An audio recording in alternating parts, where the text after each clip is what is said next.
Plan B. Break news. నెల్లూరులో సమోసాని పట్టుకోవడానికి రంగంలోకి దిగిన స్పెషల్ ఎస్ఐటి టీం. ఈయన కొడుకని come to the spot copy. ఎస్టీ పేస్ట్ నా టీ. అరే నేను 3 చెప్దాం అనుకున్నా. ఏమైంది చీప్?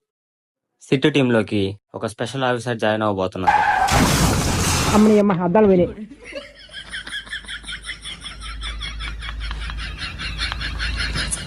ఏమైంది సార్? ఏలా పక్కన ట్రాన్స్ఫర్ వెళ్ళిపోయినామా సార్ మీ కలద్దాలు. ఓ ఇవే వచ్చేటప్పుడు గాలి తిరిగిపోయాలి. ఈడేమిట్రా? ఆయన సాల్వ్ చేసిన కేసులో ఇప్పటి వరకు ఒక్కటి కూడా సాల్వ్ అవ్వాలా? కేసేందమ్మా? సార్ చెప్పు సార్. నేను సార్ రే అట్ట కాదు, ఆగు.